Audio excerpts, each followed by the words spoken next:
Dando continuidade em relação à ferramenta Moore e Gerg, que fala sobre o índice de tensão, ela avalia, não, essa ferramenta foi desenvolvida como método que avalia os 6 fatores mostrados de forma que cada um receba uma pontuação.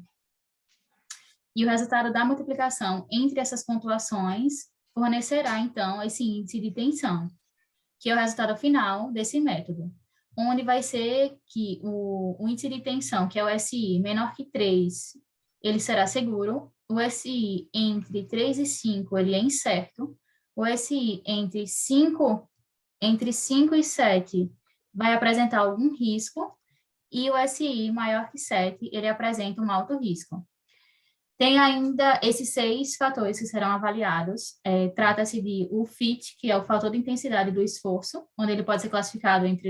Aí nós trouxemos aqui mostrando, onde já vai estar classificado para dar uma análise como seria aqui no final, para ficar mais ilustrativo.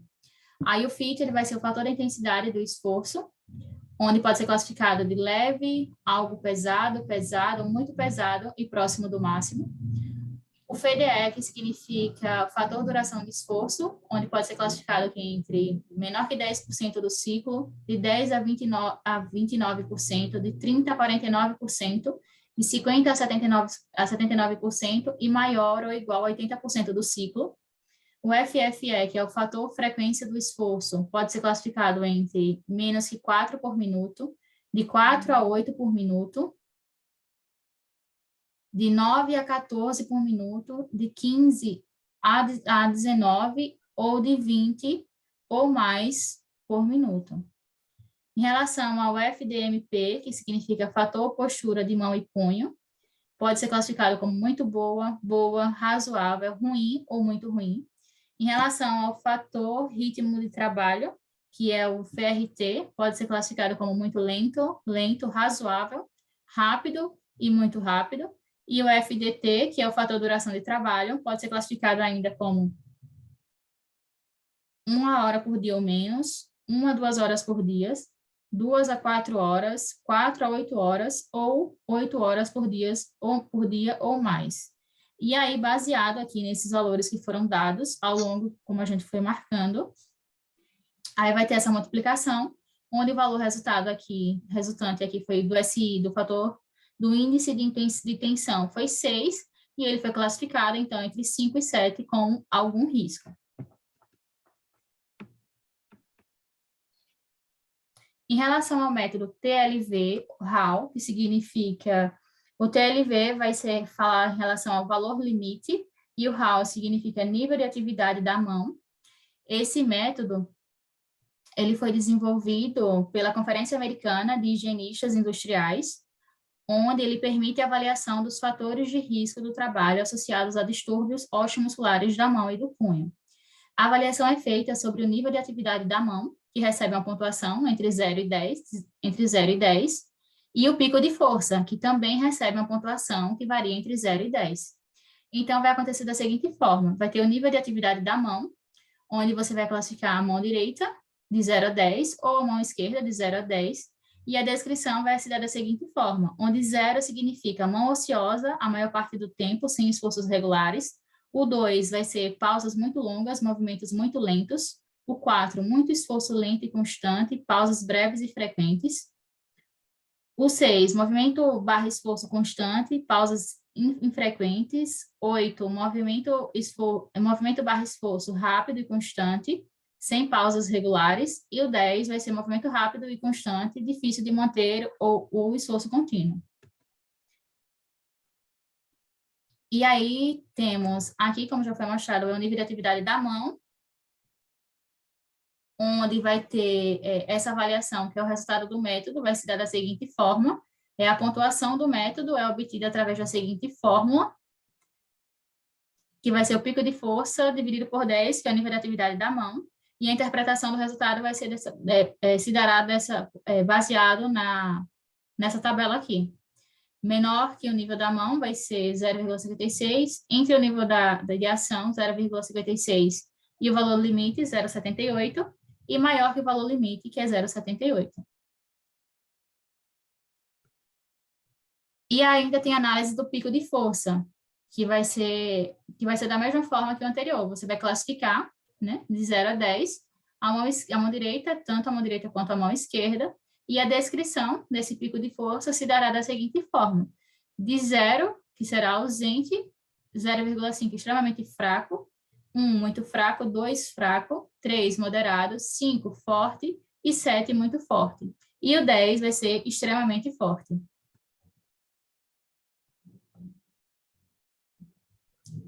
Sobre o checklist Couto.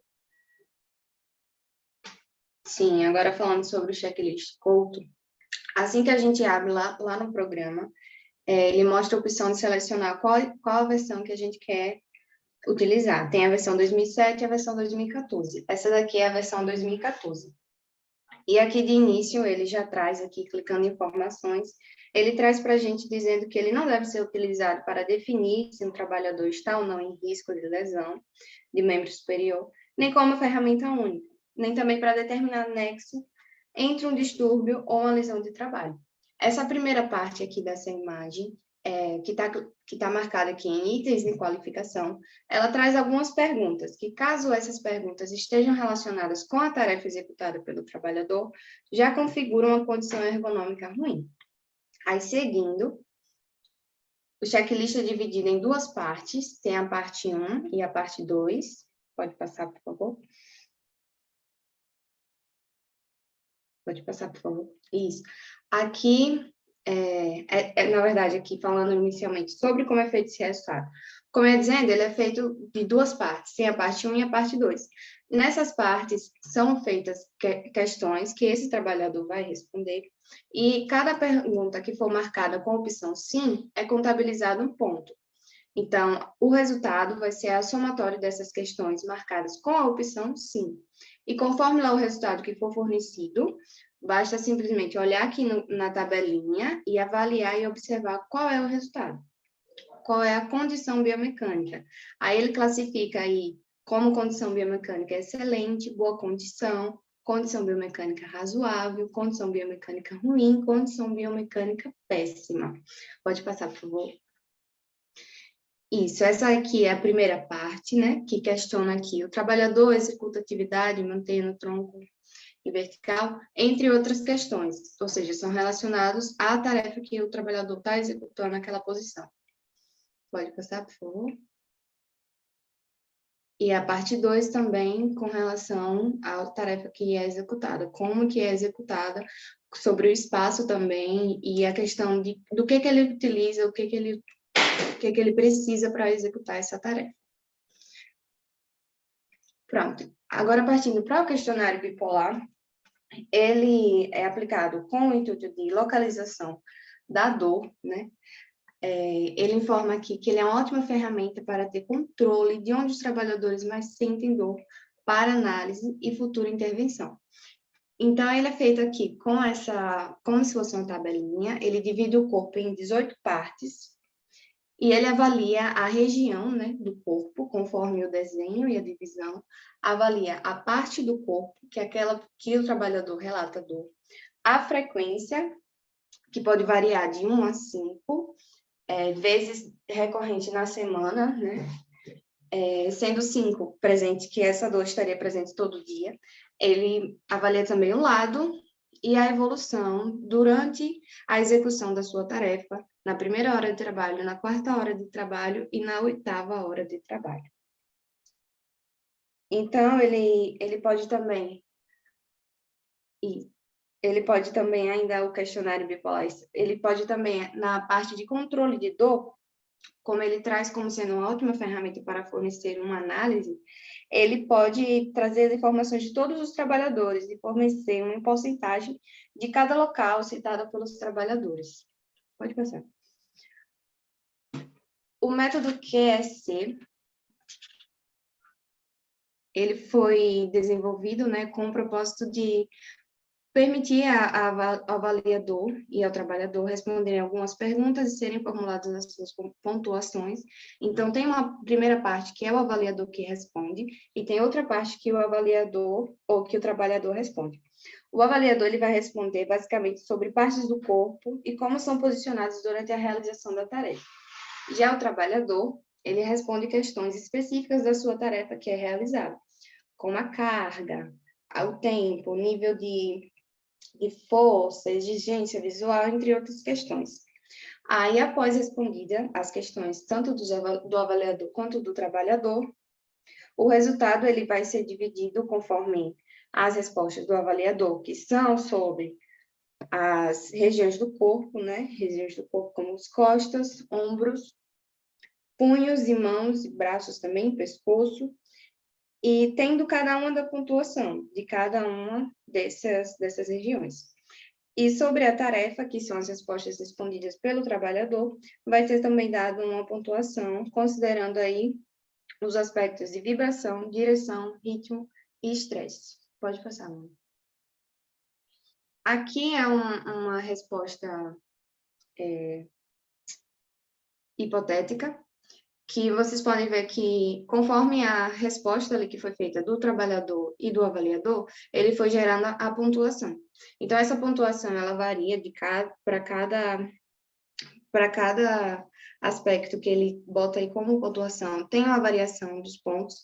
Então, assim que for obtido os resultados, a interpretação dos resultados vai ser conforme cada um dos valores para aquela região do corpo, e também conforme cada um dos valores para aquele aspecto da tarefa, vibração, direção, ritmo e estresse. E sempre, quanto maior essa pontuação, para todos esses aspectos que são pontuados, quanto maior a pontuação, pior é a situação. Agora, o método Lerman. Inicialmente, quando ele é aberto, ele tem aqui a opção de marcar a posição do corpo. Esse é uma ferramenta para calcular o gasto energético. Aí é feito esse cálculo avaliando aí conforme a posição do corpo. Essa posição do corpo pode ser deitado, sentado, de pé, sentado, subindo. A classe de trabalho também, ela pode ser manual, e ele vai graduando em fácil, difícil, membros superiores, fácil, difícil, todo o corpo, aí ligeiro, difícil ou muito difícil. E o tempo que é executado durante essa tarefa nessa posição, conforme a posição e o tempo que é executado. O cálculo do gasto energético durante a tarefa, ele considera essas posições e também essa classe de trabalho. Então, a gente tem aqui o quê? Que conforme o tempo, o valor do metabolismo em 1 hora, ele é diferente do valor do metabolismo de 1 minuto. Aqui, conforme a tabela, é o valor multiplicado por 60. Aí, para que seja calculado, quando o valor do resultado, quando o valor do tempo for abaixo de 60 minutos, ou seja, menos que 1 hora, o tempo em minutos vai ser calculado pelo metabolismo em 1 minuto. Enquanto, por exemplo, aqui, ó, considerando a posição do corpo de pé por 20 minutos, é um tempo menor que 60 minutos. Então, ele vai fazer o cálculo conforme o tempo vezes as quilocalorias por tempo em minutos, que seria 0,8, e fornece ali o valor de gasto energético. Já quando o valor for acima de 1 hora, o próprio software ele multiplica o tempo em horas pelo metabolismo e o tempo em minutos pelo metabolismo em 1 minuto. Basicamente, é como diz aqui no exemplo. Para a mesma posição, de pé, só que durante um tempo de 1 hora e 15 minutos, o cálculo vai ser diferente. Primeiro, ele pega ali o tempo, que é 1 hora, vezes 40, que é a quantidade lá da tabelinha para o gasto de 1 hora. Ele vai somar com os 15 minutos vezes o 0,8, que também é correspondente à posição do corpo de pé. E esse resultado vai ser calculado. Pode passar? O NASA TLX, ele é uma ferramenta multidimensional que avalia a carga de trabalho percebida em uma tarefa. Ele avalia, no caso, são 6 fatores que são avaliados, tendo como fator a demanda mental, a demanda física, a demanda temporal, a performance, o esforço e a frustração. Então, nas informações, ele traz aí a definição de cada um desses, e ele pode ser feito aqui de 2 modos, que é a comparação por pares. Você pode passar, Mônica, por favor? Isso, a forma aí ele pode ser selecionada lá em cima, né? Escolha cada item para realizar a avaliação. Tem a comparação por pares, que consiste em calcular aqueles 6 fatores, só que com a forma de comparação. Ele compara, faz as comparações, sendo um total de 15 comparações, e um mesmo fator aparece 5 vezes. Então, ele pode ser marcado de 0 a 5 vezes. E o número que ele for marcado, a quantidade de vezes que ele for marcado, corresponde ao peso daquele fator, na tarefa realizada pelo trabalhador. E tem a forma de escala de magnitude, também que pode ser utilizada. Pode passar? Isso. A escala de magnitude consiste basicamente em obter a magnitude de cada um dos 6 fatores. Então, ele separa aqui os 6 fatores, e ele vai fornecer aqui, conforme os dados coletados, o avaliador ele deve escolher para cada um desses 6 fatores um número que entre 0 e 100, com incremento de 5. No caso, essa escala aqui vai fornecer se esse fator ele tem uma magnitude baixa ou alta, vai corresponder às informações que são coletadas. Pronto, a pontuação de cada fator é calculada multiplicando a magnitude, que foi obtida pela escala de magnitude, né? E o peso, pelo peso, que é obtido com a comparação dos pares. Então, se obtém esses 2 resultados e é multiplicado, então é feita a soma da pontuação de todos os fatores. Então, tem os 6 fatores, cada um deles vão ser somados e vai ser dividido esse valor por 15 para obter um resultado final, que vai variar de 0 a 100. Quanto mais próximo esse valor de 100, mais crítica é a tarefa. E quanto menor, menos crítica é essa tarefa do trabalhador. Bom, agora eu vou falar sobre o método ERGOS, né, carga mental. Esse método ele foi desenvolvido na Espanha em 1989 pelo Serviço de Prevenção da antiga Empresa Nacional de Siderurgia. A forma de avaliação desse método é feita por um questionário em que cada resposta gera uma pontuação. Esse questionário é dividido em 2 seções, a seção A e a seção B, que daqui a pouco a gente vai ver, certo? Mas para se dar o resultado é com a soma de todos os pontos, que vai ser multiplicado por 0,83 para se obter a pontuação final do método. Então, a fórmula é 0,83 vezes, né, o ponto da seção A mais os pontos da seção B. Pode passar. Pronto. Aqui já vai entrar no resultado, na verdade, né? Depois a gente vai olhar as seções. Mas em relação à pontuação, né, nós temos a divisão aí de 0 a 30 como sendo satisfatório, de 31 a 60 como sendo aceitável e de 61 a 100 como deve se melhorar, né? Quando está satisfatório, indica a ação que as condições de trabalho elas estão sendo adequadas e que não há risco potencial significativo para a saúde, existe integridade física ou causa de significativo desconforto. Na classificação aceitável, já indica outra situação, já indica que, na verdade, as condições de trabalho elas estão dentro dos padrões de qualidade. E é improvável que afetem a saúde, a integridade física ou que causem desconforto significativo. No entanto, é recomendado manter um controle sistemático dessas condições. E na classificação deve melhorar, que é de 61 a 100 pontos, é muito provável que os padrões de qualidade eles não estejam sendo cumpridos, né? Então, se torna necessário tomar medidas corretivas em tempo hábil, né, para reduzir o possível risco à saúde, integridade física ou desconforto significativo. Agora entrando lá, pode passar, tá? Agora entrando nas seções, né, do questionário, certo? Como pode ser visto aí logo em cima, tem seção A, seção B. Agora nós estamos na seção A, certo? A seção A ela é dividida em 5 partes, né? A primeira é pressão de tempo, a segunda atenção, a terceira complexidade monotonia e processos centrais, certo? Na página da pressão de tempo, você vê que tem 3 perguntas aí. Qual a duração de tempo de pausa? Pode parar a máquina, o processo ou interromper o ciclo de trabalho sem gerar transtorno? Existem fases às quais o ritmo de trabalho pode ser considerado opressivo, né? E logo ao lado das perguntas vai ter a caixinha, né, onde vai ser respondido, certo? Pode passar. E aí, atenção, né, onde as perguntas vão ser voltadas à demanda perceptiva do trabalho, devido a sinais, indicações, alarmes e ou defeitos. Se o trabalhador ele manuseia máquinas, elementos ou substâncias perigosas, se o trabalho ele requer precisão ou minuciosidade.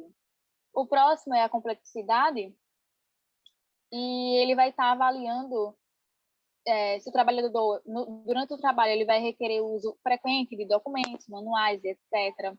Se vai requerer conhecimentos profissionais técnicos e ou científicos, se os erros geram grandes repercussões. Já na monotonia,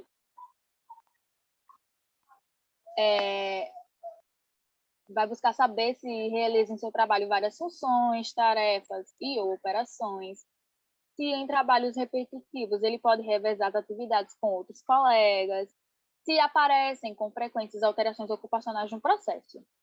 E, por fim, da seção A, os processos centrais, ele vai buscar saber se o trabalho ele exige raciocínio e ou resolução de problemas, se planeja e programa as atividades de outras pessoas, se esse trabalhador ele analisa e toma decisões sobre o processo e ou a organização do trabalho.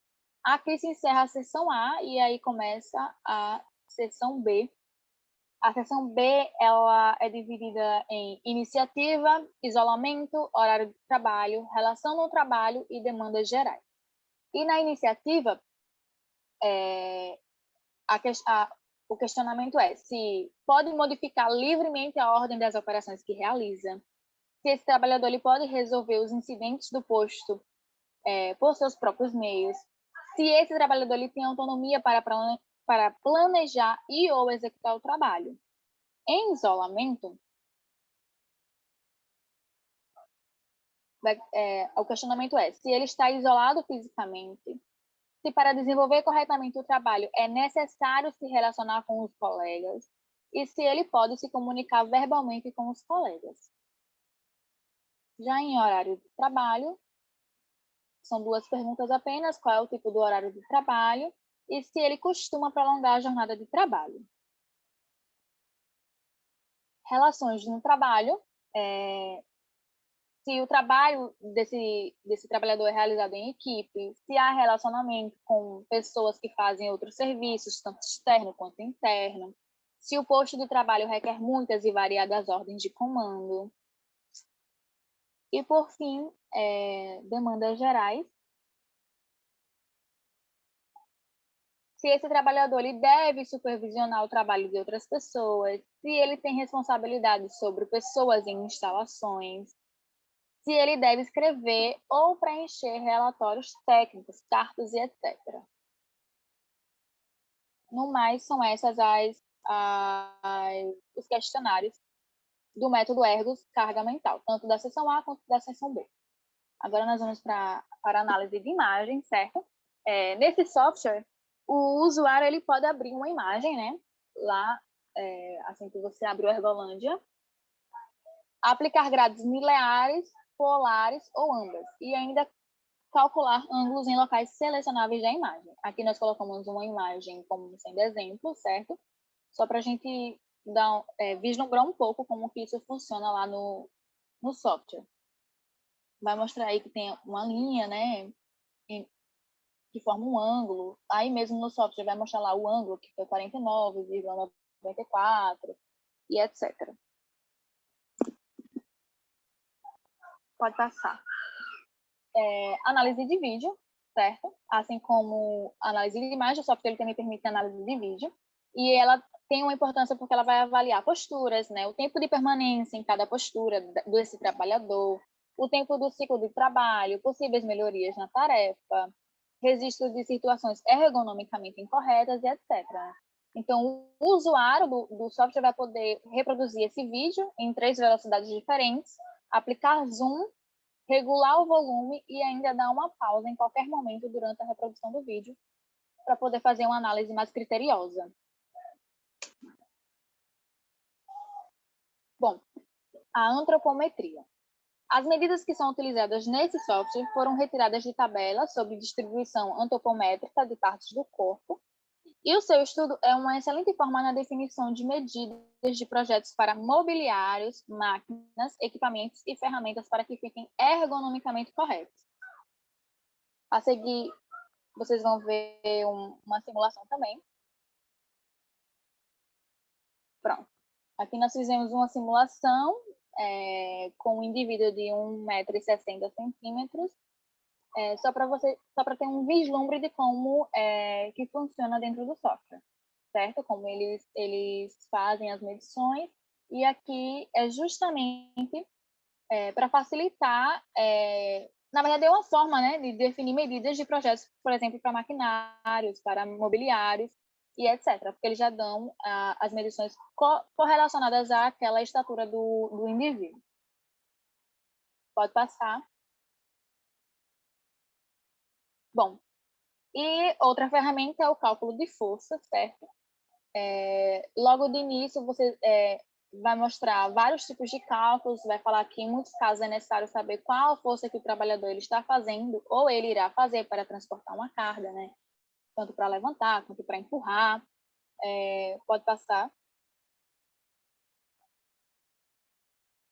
Aqui vai mostrar o cálculo, a fórmula necessária para você poder fazer o cálculo de arrasto, né, de puxar ou empurrar uma carga na horizontal, né? Nesse caso, estariam duas forças contrárias ao movimento, que elas vão precisar ser vencidas, né, para poder se existir o empurrão. Pode passar. Assim como para arrastar, só que aqui já vai mudar, porque ao invés de ter só duas forças contrárias, vai existir uma terceira, certo? Que é a força de componente de peso na direção longitudinal. Carregar, próximo. E para carregar, só apenas uma força que estará sendo contrária ao movimento, que deve ser vencida, que é o peso realmente da carga. Em seguida, pode passar. Em seguida, vão ter aqui definições, né, das unidades e dos cálculos, né? Por exemplo, daqui do U, que é o coeficiente de atrito entre a carga e o piso, do N, que é a força normal. Pode passar. Pronto. Aqui também, do V e do P, que o V é a velocidade relativa entre o A e a carga em metros por segundo, e que o P é a densidade do A em quilos por metro. Licença aqui rapidinho.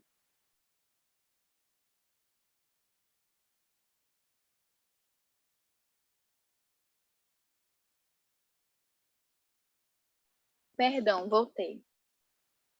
Pode passar. Pronto, aqui vai falar sobre a área, né, que A é a área frontal de atrito com a da carga sendo movida, né, e aí vão ter várias figuras geométricas, formas geométricas, tá? Que serão mostradas, e vão ter exemplos de cálculo da área frontal, considerando a carga, a sua face frontal e as partes da figura. Pode passar.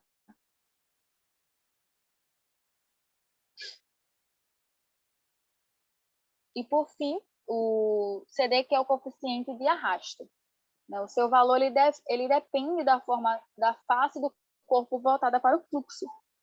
Para a determinação do seu valor com precisão, recomenda-se a utilização de recursos computacionais. Pode passar.